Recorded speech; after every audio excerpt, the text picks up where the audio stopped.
Oh, good to see you. I'm enjoying being in this community space again. I get very excited when we have our Big Leap Bridge calls. So, if you're not familiar with me, my name is Michelle Yasuda, and I'm the program director for the Foundation for Conscious Living's Big Leap Home online programs.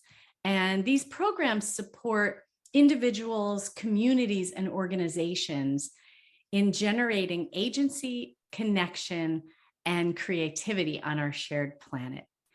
And these bridge calls, these classes that we have, are a space for us to do this together, for us to play with Hendricks practices and learn and grow and create a space where we can come together and see what's working for us and where we might want support. And I'm really happy that you joined us tonight. So the other thing I want to do is welcome any of you that are here tonight. If you haven't already joined our Big Leap Home online network, I would love to invite you to come and play with us. So it's a gathering space for the Hendricks Institute and for the Foundation for Conscious Living. And I like to think of it as social media without all of the commercials and without all of the stuff that we don't want. So it's just Hendricks. There's no cost to join us. And you'll receive updates on the latest classes. And also, we post tools that are wonderful on a daily, I think it's on a daily basis. So, and you can actually ask questions on there, and there's a whole bunch of coaches, and Katie is on there. And if she happens to spot your question, she might interact with you. So it's pretty cool. And that's Katie Hendricks that I'm talking about. So I'll pop the link in when after I've turned the call over to Vandana so that you can find that. So I think that's all the logistics. So now what I want to do is say an appreciation for you, Vandana. I have so appreciated collaborating with you. I notice that I have a lot of fun when I collaborate with you, that we laugh every time. And I experience you, and I love that you're presenting tonight, presencing, because I experience you with such a soft and gentle presence that I really enjoy being around. And I osmose that gentle wisdom that you have. And so I'm really looking forward to you sharing some of that amazing wisdom. And please tell us a little bit more about yourself before we start the call. So off you go. Thanks, Michelle, and appreciating your appreciation. And often we don't give ourselves the opportunity to receive. So I'm letting that one in. And yeah, so happy to be with everybody today. I love these Big Leap Bridge calls. It's great to be with community, practicing these tools, and having that sense of connection while we do that is so important. So my name is Vandana Verma. I've been practicing Hendricks work since around 2006, and taken several of their courses. I went through their 2-year LAT program and continue to do those trainings and work with Katie and Gay. I'm also a Restoring Resourcefulness faculty member. And in my 9-to-5 job, I work as a scientist, and you'll see why later, because often these brilliant body intelligent tools often pique something in my brain, and that curiosity comes up as to, well, why does this work? I'd really like to know. So I definitely have my left brain and my right brain sometimes in a little bit of conflict with each other, but it all works out, and I use my curiosity to find out why these tools work, which is particularly satisfying, and I'll share a little bit more about that later on. And so tonight's topic is to round out the series of the triangle. So those of you who have really, I'm not sure if Leonie, you meant to put your, or was it Milano? Somebody put their electronic hand up. Maybe that was a mistake, but I'll leave that for now. And so to round out the series of the triangle, which is victim, hero, and villain, the way off the triangle is through presencing. And so tonight's call is really to be able to dive into that skill and to practice together, and to, be able to really come up with different ideas and different solutions to give myself a chance to be in presence rather than being on the triangle. And one thing I'll say from the outset is really, one of the focuses is really to, what we hear a lot about is, we need to stay present, and we need to just stay fixed in that state, as if, if we come out of that state, it's all lost, and it's all gone. And one thing I'll say at the outset is, with the tools that we're learning to move back into ease and flow, is really, I'd call it more of a cycle rather than, an in and out of presence. Is the moment I give myself the task to stay in presence, I'll immediately come out of presence. And so we'll talk more about that along the way, and I'm sure we'll have questions around that. So I have a couple of slides that I want to share with you guys first, if that's okay. So I'm going to go ahead and share my screen and share some of the tools that I've been. Okay, can everybody see my screen there? Great, got a thumbs up from Michelle there. Maybe I'll minimize this and then can go from there. Great. Okay, so what is presencing? So if we're talking about just a one-liner, something that's easy to remember, I feel like presencing is really just this, the non-judgmental placement of attention. There's a lot in that sentence. We'll talk about that and break it down in little bits. And so where I place my attention has a lot to do with where I am and where my presence is. And again, I learned this from Katie, that the placement of attention in a non-judgmental way. And, we have so many different kinds of thoughts that take our attention through the day.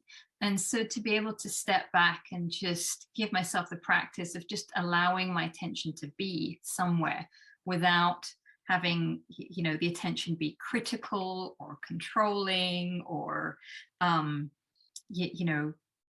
judging whatever is happening, on a minute-to-minute basis. This can be the commentary in my thoughts sometimes.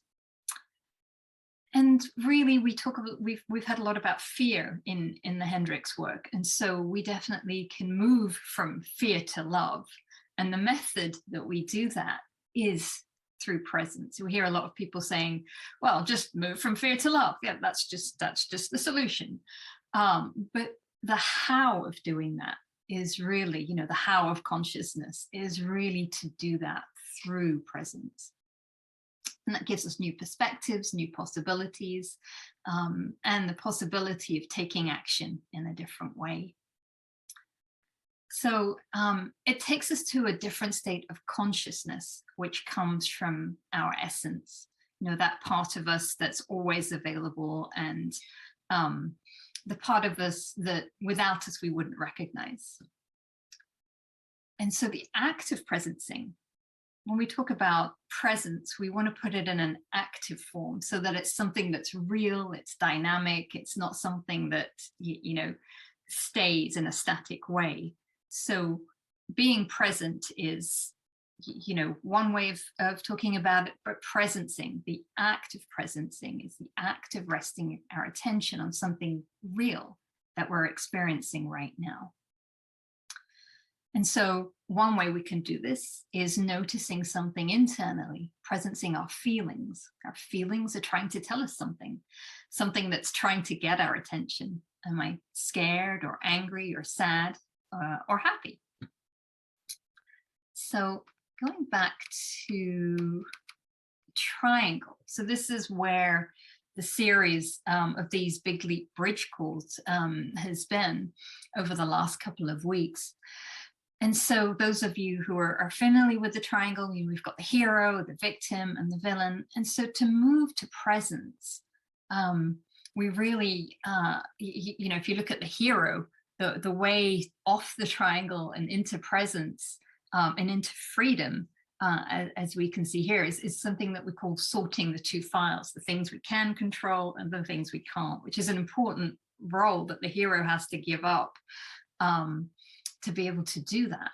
And then with victim, the trap that they fall into, or we fall into, it's hopeless, and we get into that protective mode. And so the way that the victim can move into presence is by moving back into choice and reclaiming our creativity. And with the villain, we definitely have the blaming either the self or others.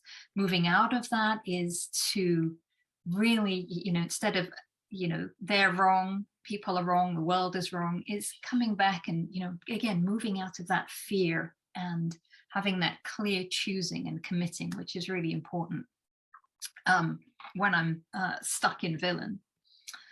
So what I wanted to do now is, Michelle, I think we've got the presencing card that goes along with these, and I was wondering if we could just share that in the chat.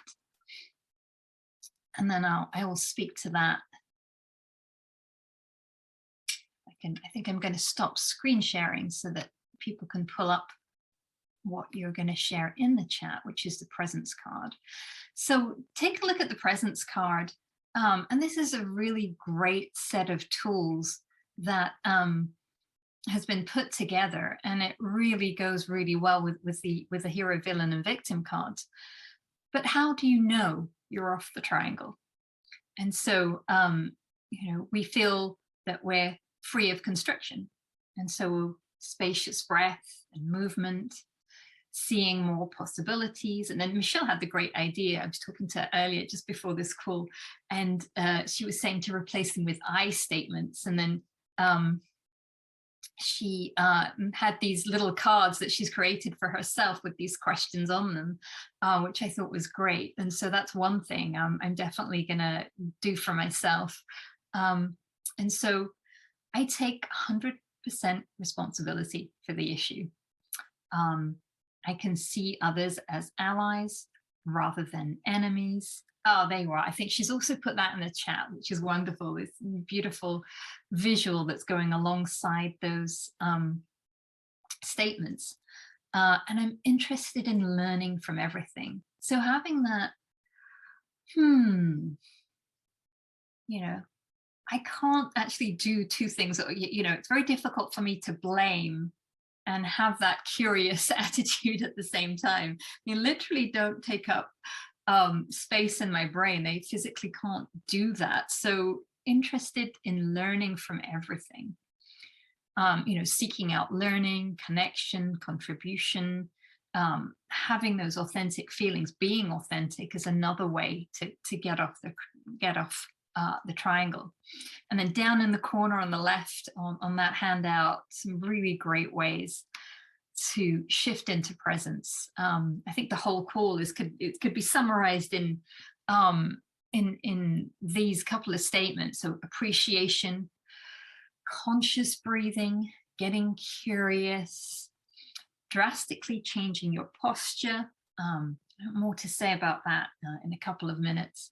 Speaking unarguably, exaggerating your current attitude, so making it bigger. That's always a fun one. So encourage people to just, either stomp around or, just exaggerate it in a way that it almost becomes comical in a sense, when you kind of take that energy and just bring it out, so that I'm not feeling contracted inside anymore, and it's able to move and grow in a different way.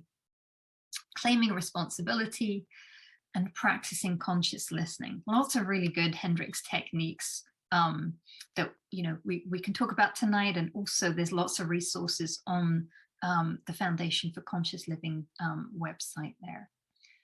So presence is all about being and moving in concert with what's happening. While present, a person can make many drifts and shifts. As I was saying, we never stay in presence, but there's always drifts and shifts happening. And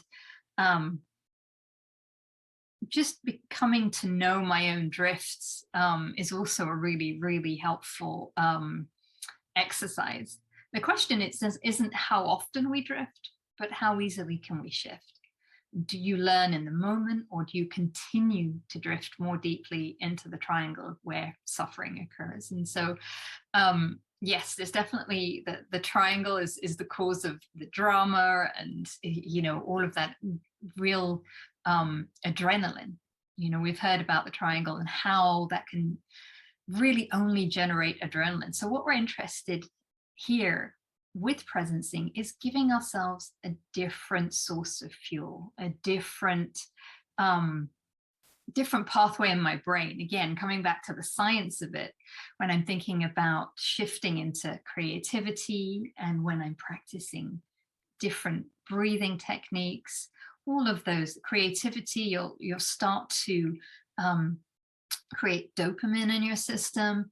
And when I'm starting to breathe consciously, the neurotransmitters that are generated very quickly with breathing, it's serotonin, and that happens in a matter of seconds. And so the adrenaline that the triangle generates and the fear is really like a non-renewable resource. I've heard Katie say that many, many times.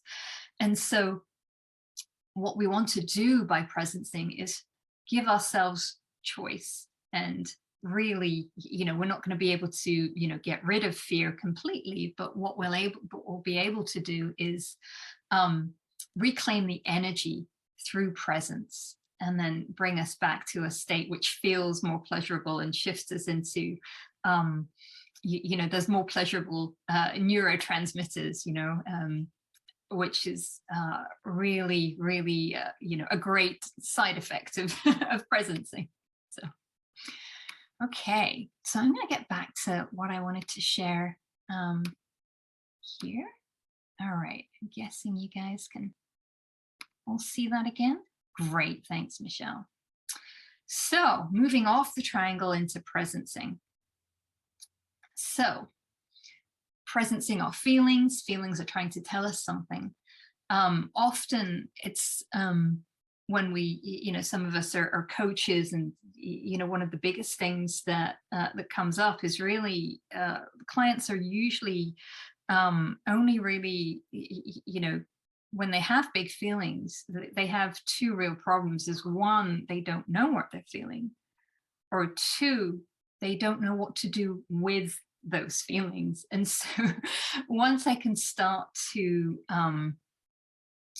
really give my attention to what's happening internally, I'm well on my way to start that journey of presencing. So what takes us out of presence? We talked a little bit about drifts and shifts. Life demands our attention, for sure. Especially during the last 2 years, we've had so many different demands on our attention. We've all been in survival mode. Most of our attention has gone towards that in lots of different ways. Early trauma is also another thing that takes us out of presence that we're not necessarily conscious of. Things that have happened, way back there can just feel like they're present in the moment. And that could also take me out of presence.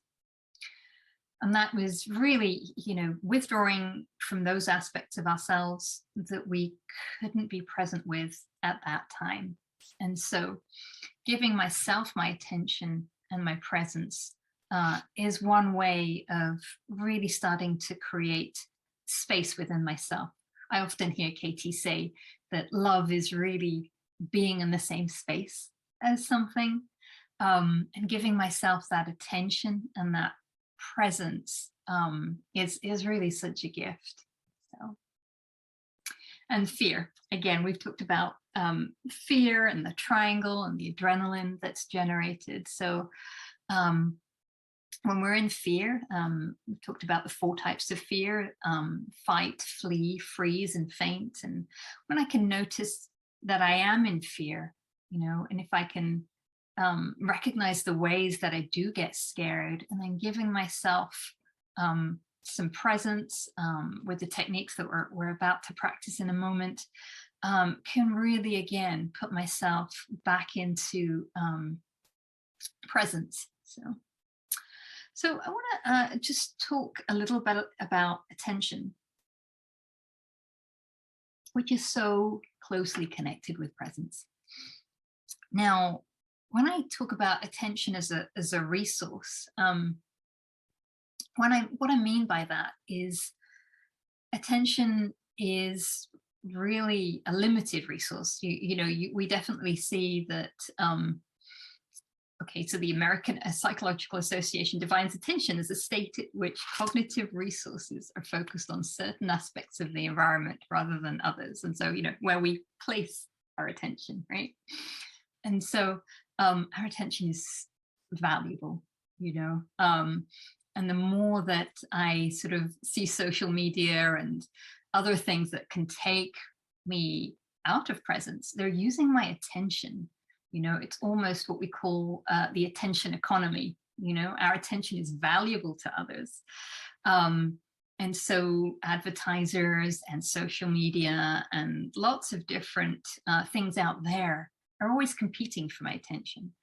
And so I can definitely notice where my attention is going. And in the practice of presence, really, that's one thing that I want to drop into our conversation about presence is every Monday, for example, Katie does some beautiful experiments on the power of attention and the practice of presence. And really, how do we use our attention? Some of us, have most of our attention inwards. Some of us, have it more directed outwards, or we can give attention as critical attention, or we can use our attention to be curious, and even to the point where she talks about how we use our attention in a shaped form, like a laser. I can focus on one thing, or I can be more diffuse, and really what a different experience that gives me. And so these are all forms of presencing how I use that attention. And what is the quality of attention that I give myself? Really, I don't give myself enough attention, or the quality of attention that I want. And that's also, part of presencing, playing with attention and being able to breathe and move and, befriend my inner world through that directed attention. So what I want to do is practice a little bit here, and everybody up for a little bit of practice? So, yay. All right.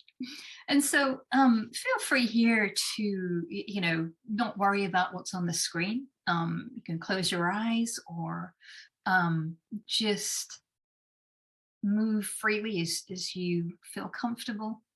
And so as long as you can hear my voice, then that's all good. So what I want you to do just for the next couple of minutes is to turn your attention fully towards what's happening in the present moment. And keep your eyes open or closed. It's totally up to you. And what I want you to do next is to just open your body posture. And then have your arms and legs uncrossed. You can see your face and body just relaxed. And the next thing I want you to do is just to breathe fully and easily into your belly. Imagine your belly is like a balloon, and you can just see it rise and then fall, expelling air. Just letting that in breath roll right out into the out breath.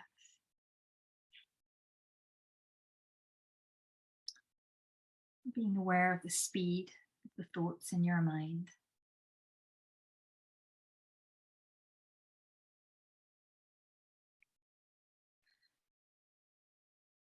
So as you turn your attention inwards, notice any physical sensations in your body. Is there any tightness in your chest or your jaw?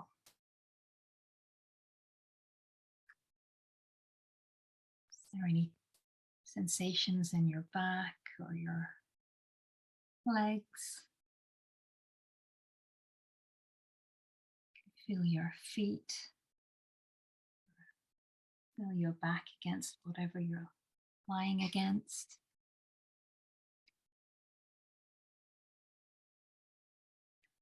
Keeping with your breath for a moment, I need to take 3 centered breaths.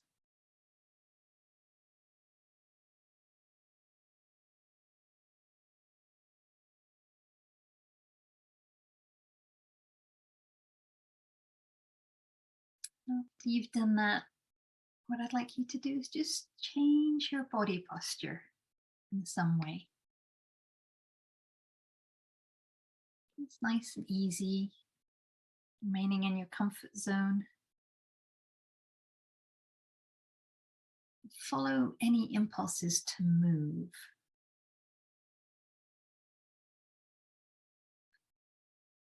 That breath going. Notice the pace. You're breathing, moving. Is it a comfortable pace? Does it feel like your essence pace?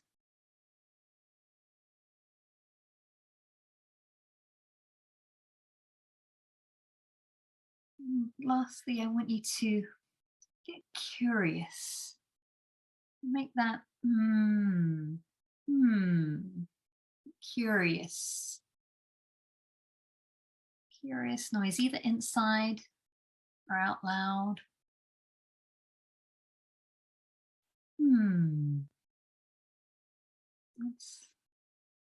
What's going on inside?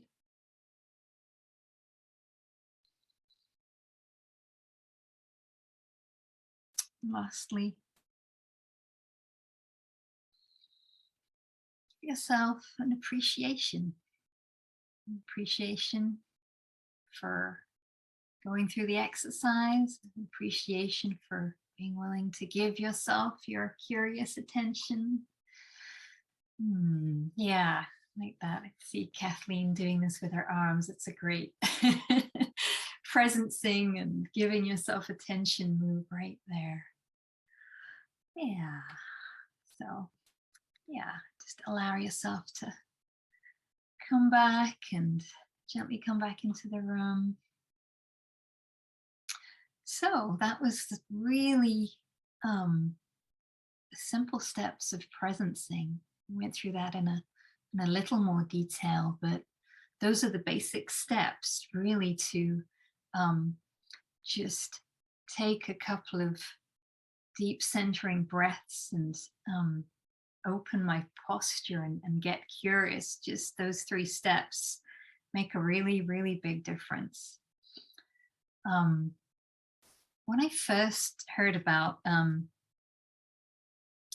easy that was, and just having that open posture and how that affects my ability to be present with myself and with another, again, I got a little bit curious, and so my science brain sort of looked for things around that, and I wanted to share just quickly a couple of things that I did discover about that. So I'm just going to go back to my slides and just how presencing affects our behavior is really the next section of what I wanted to talk about. So what I came across was this great study by Amy Cuddy, who is an author of the book called Presencing, actually, and she's also really famous for, you know, the power postures and much of that research that was done about 10 years ago. And so a study out of Harvard Business School around that same time was really focused on how our posture was when we were using our devices. And they did this study where participants were randomly assigned to interact with one of four devices, and they're different sizes. So you've got the tiny iPod Touch. I don't think that exists anymore, but at that time it did. An iPad, and then a big computer, and then the biggest size of computer. And they had the theory that, you know, the bigger the device was really going to alter their posture. You know, how we sit and interact with these devices, causing us to behave in a different way and possibly more assertively. So what did they find? And they asked these participants to come in and do a survey, and they didn't tell them really you know, the background of why they were doing this study, just that they were told to complete this survey. And then the experimenter, after they had you know, finished the survey, they were just they'd said, okay, I'm going to be back in 5 minutes to debrief you, and then you're going to pay you so you can leave. And specifically told them, I'll come back in 5 minutes, and if you're not here, come and get me at the front desk. So clear direction. And they could see the clock, so they were very full aware of what the time was, and so they were using this device to interact with and complete the survey. And then the experimenter, the actual experiment part of this, was actually waiting 10 minutes. They didn't tell the participant this, but they waited to sort of see what the participant did next, and then recorded whether and then when the participants actually came out in response to the prompt that they were given. And so this was kind of super interesting. It was really the participants with the smaller devices.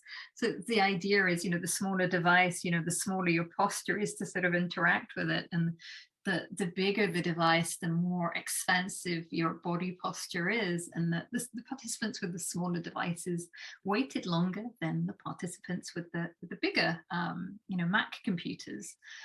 And so, you know, quite significantly, actually, as we can see here, which is super interesting. So the expansive body postures, they hypothesized, lead to more power-related behaviors, is the technical scientific term. But what's also interesting is that the effects of these postures may grow stronger over time, which again I thought was really interesting. So the more we're doing this, the more of a habit our posture becomes, is that those kind of neurological patterns are kind of entrained. And so closed postures are definitely more associated with the faint or freeze types of fear and the shallow breathing that we have. I don't know if any of you have noticed, you know, how our breathing changes when we're, you know, looking at our little phones here, and we've got our, you know, sort of necks down and just, you know, typing away or whatever we're doing. And those participants that were interacting with those smaller devices were less assertive, or than participants with the larger devices. So, you know, as we said, many of us spend many hours interacting with those devices, and but really, you know, in professional settings and personal settings, but we may really not understand that they may make us less effective through postures which put the body in kind of a state of fear, actually, those close sort of, you know, postures that we have. And this is one thing that I love. And just to give it a little bit of humor, I don't know if anybody of you have seen this. this Peanuts cartoon from that I've seen Katie share a couple of times. That this is my depressed stance. And when you're depressed, it makes a lot of difference how you stand. The worst thing you can do is straighten up and hold your head high, because then you'll start to feel better. If you're going to get any joy out of being depressed, you've got to stand like this. And so it's just like that's without devices, we're often in a and so with presencing, those three aspects of presencing, having that open posture immediately is able to shift us out into a different state. And so how our body interacts, and the body intelligence of that is it's scientific too.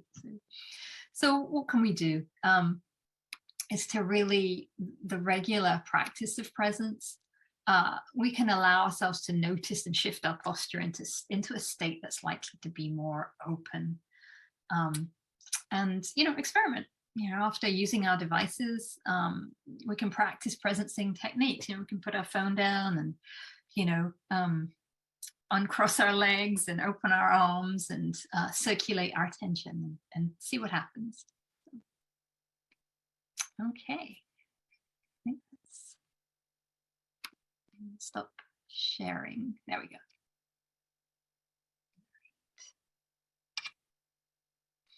So I'm curious if anybody's got any questions so far. I'm gonna hopefully leave some time for another experiential couple of, one exercise at least I think we can have time to do. But in the meantime, I'm curious if anybody's got anything that they'd like to ask about, or if anything that came up that was that brought something up, or. All right. Yeah, just go ahead and raise your electronic hand if you have a question or comment.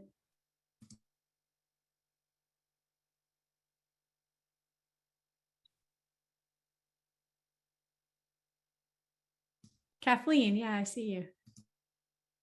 I was reading this research that was showing that putting our fingers out in front of our face and then going like this and following our fingers up can help to relax and regulate the nervous system.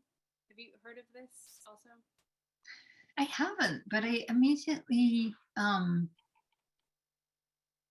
almost feel like, if I try, we could all try that right now. I can feel that it's asking my attention to go in a certain direction. And so that automatically to me feels calming, actually.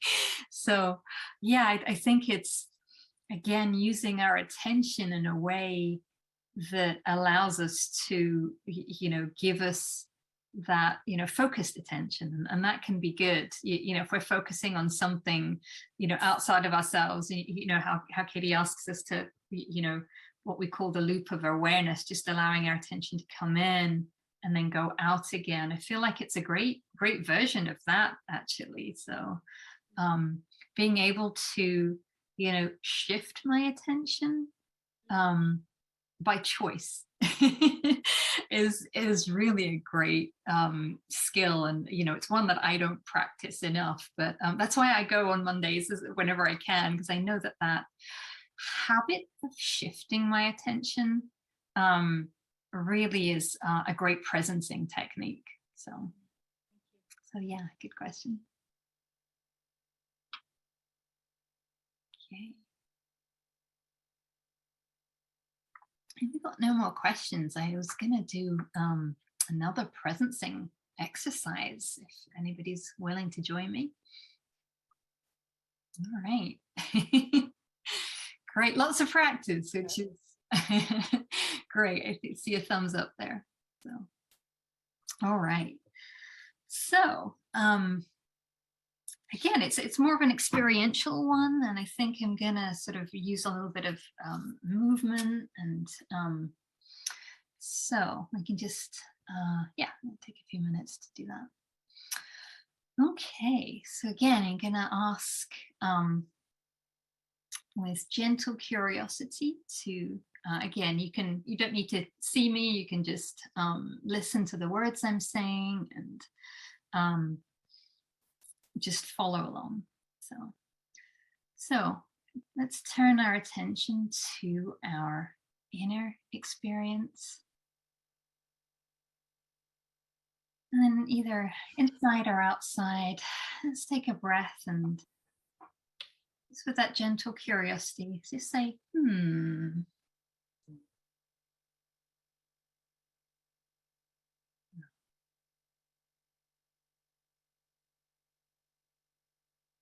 Okay, notice any of the following. You can notice your breath, notice body sensations,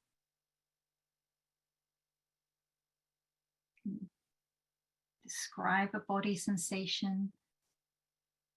And if you're on mute, you can go ahead and just speak that out loud because you're in your own space. Go ahead and share that.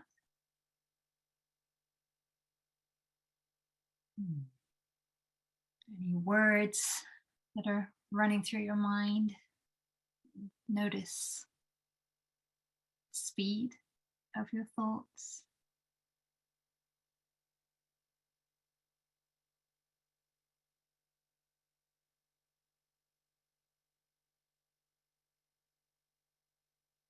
Are there any sounds that you want to make? Again, if you're on mute, you can just let it come through, whatever wants to come through, as you turn your attention inside.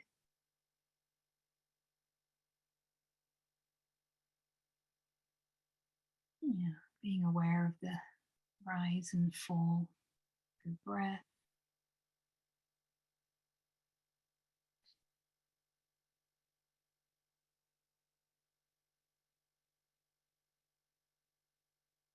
What I want you to do next is to start to move your hands and arms to sculpt or paint whatever you're noticing.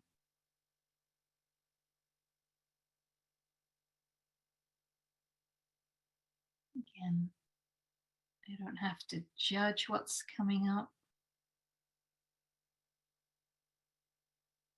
You might notice that the speed of your thoughts is fast, and you could express that through your hands somehow.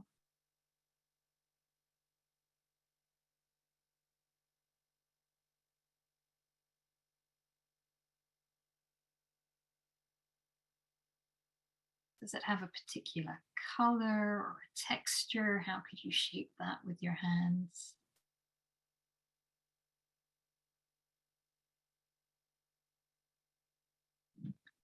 Let a sound come that matches your inner experience.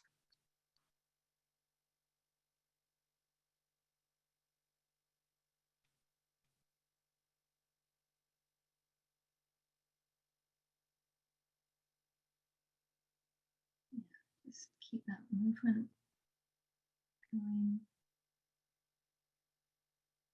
Just keep painting and sculpting. Your movements don't have to be big, they could be just tiny movements, whatever matches what's coming up internally. It could be a situation or a problem or a concern or a feeling. Does it have a particular color to it? Or a particular shape?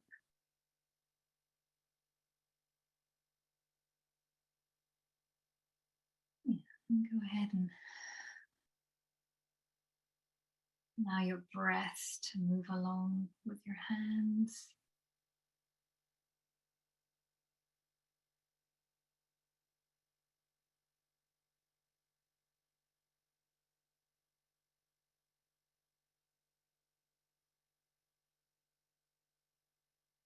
Can you appreciate right now about your experience?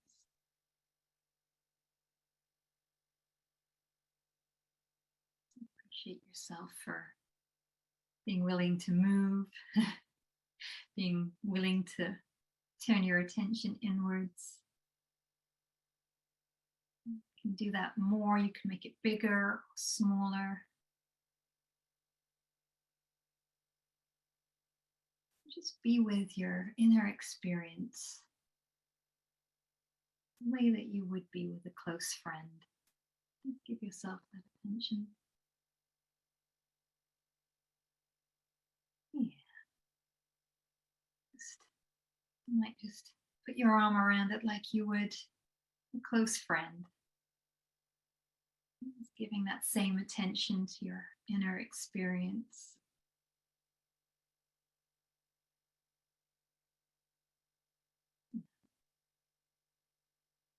And then the next question I just want you to float through is it something that you really want around all of this?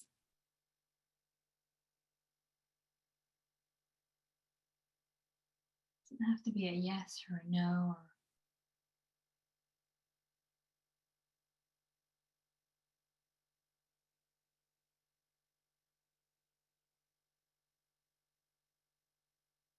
what's the simplest action you can take toward what you want?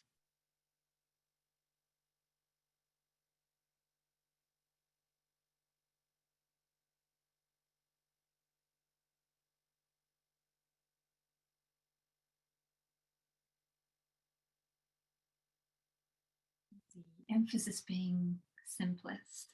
Sometimes we create bigger tasks for us to do, but it's really the simplest thing I could do. It might be go for a walk, or take a bath, or text a friend. When do I want to do that? Give myself that action step.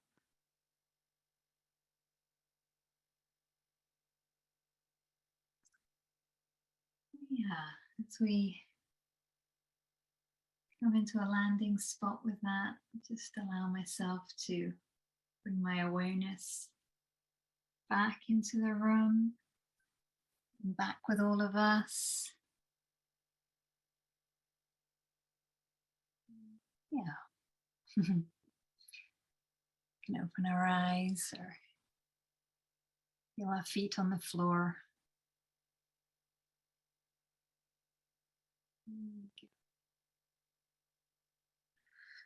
Okay. Great.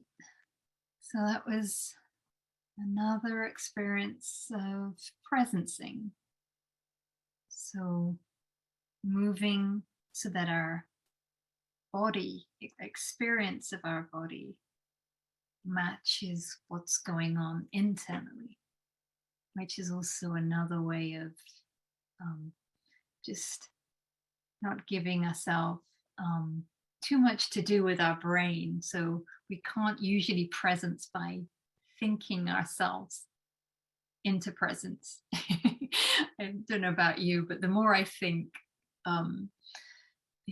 the more I sort of flee into different situations. So I find that if I'm able to move my body in a certain way that matches what's going on inside, I can access the body intelligence that's coming from within, and match that with sound, or match that with words as they come, but just giving voice to that inner experience, as we with images or descriptions, or which is very different from thinking if my body's involved in that.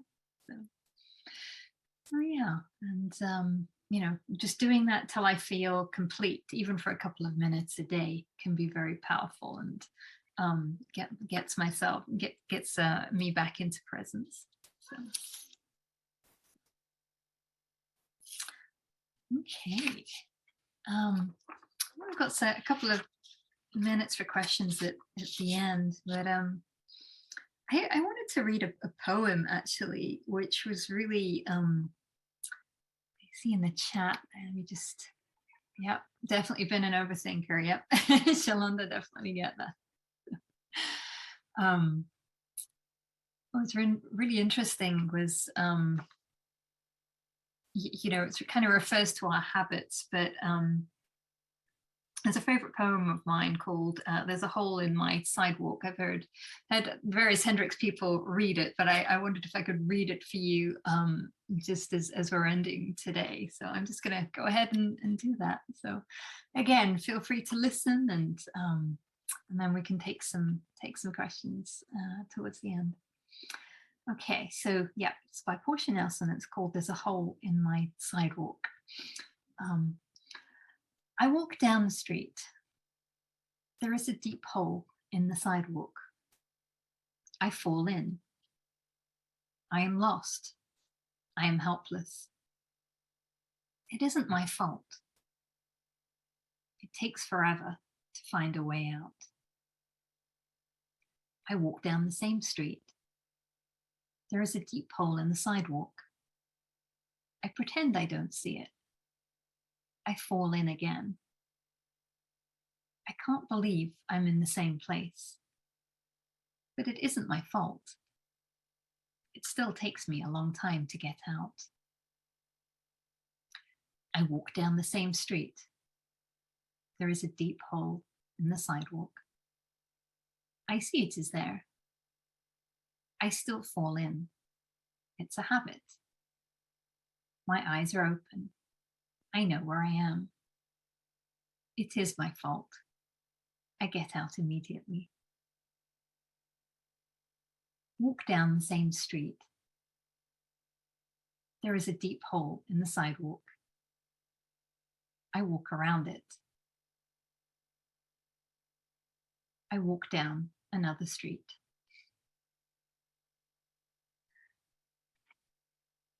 So yeah, that poem to me kind of summarizes, you know, almost this whole sort of series of, you know, victim, villain, hero, and presencing, you know, that journey to the patterns that we fall into, and then beginning to recognize them, and then creating those new habits. But when I first heard that kind of struck me, so I definitely wanted to share that with you guys tonight. So yeah. Oh, Shalonda, it sounds like you've heard that before. So yeah. Okay, so we've got a couple of minutes as we reach the hour. So wondering if anybody wants to share any of their experiences or things that came up for them or are coming up with them in terms of how they practice, or so okay, yeah. Is it Nilofer? Hi. Hi, is that how you say your name? Yeah, Nilofer. Yeah. So thank you. That was beautiful. This is the first time I'm joining a bridge call. So, you know, when I was doing the second one, I actually put my attention on this pressure in my head, kind of. It's early morning here, so I woke up with that pressure in my head. And what was interesting was that as I was going through the whatever you were guiding us through, I didn't really feel any shift occur in that pressure, pain kind of a thing. And then I started to I wonder what this is, you know. And then I started to get some thoughts, some memories around it and things like that. And I was like, oh, that's interesting. That's interesting. And then, you know, that pressure kind of shifted in my chest and so on. So it's really I think for me it's this awareness of, you know, how the pain is actually bringing my attention to something else that is going on, and it's not really. So thank you for that. Yeah, absolutely. And I think often, Nilofer, that, you know, we often say that insight follows experience. you know, so I may not get the answer right at that moment, or, you know, my attention, you know, whether it's a physical sensation, but just the act of giving something my attention can be, you know, it gives it a different perspective almost, you know, because most of us, I know for myself, it's just, you know, it's easier to not look at something, but you know, it's that tension that's created when we don't look at something that can actually, you know, when we give it our attention, then we start to open that flow and open, you know, sometimes we feel like, you know, there's a kink somewhere in our energy flow. And so just by the act of, you know, giving attention, or just describing something as it is, you know, non-judgmentally, like, oh, you know, rather, oh, I've got that damn headache again, and oh, I should have done this or I should have done that, but okay, here it is, and I'm just giving it some love and some space, being in the same space with it. That actually, it does, you know, with our brain, we can't figure out how that works, but, you know, there is something that is happening, even though I can't see it in that moment. So yeah, I appreciate you sharing that. I appreciate you sharing this whole space with us. Thank you. And thanks for, you're in India by the sounds of things. Are you in India? No, I live in Abu Dhabi. Oh, okay. UAE. Completely other side of the world. So Yeah.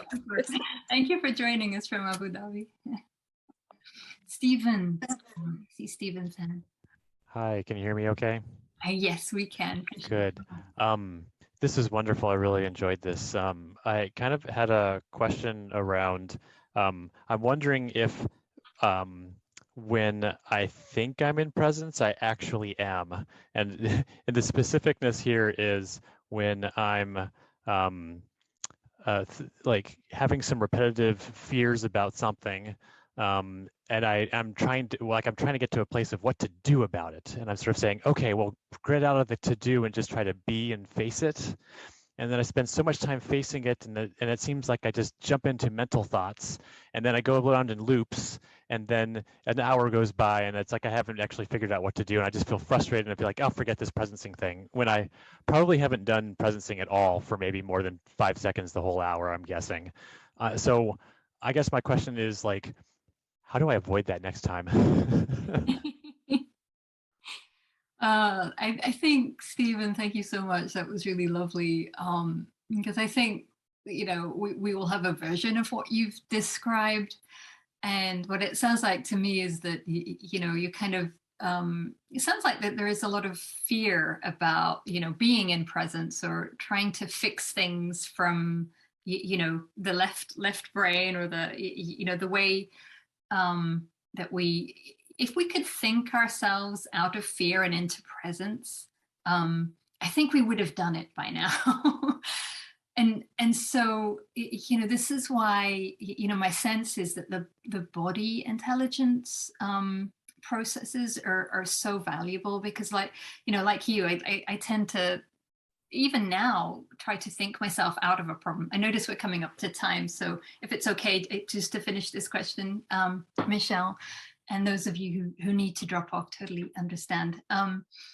And so, you know, I think a lot of it is recognizing that I am in fear. And so what I would really ask as the next question then, Stephen, is how do I know that I'm scared? You know, it doesn't matter what I'm scared of, but what are the body sensations, you know, really, you know, shift from, you know, my thinking brain into, you know, what's going on in my body. That's been reliable for me, you know, as a practice. And it's not automatically the first thing I think of.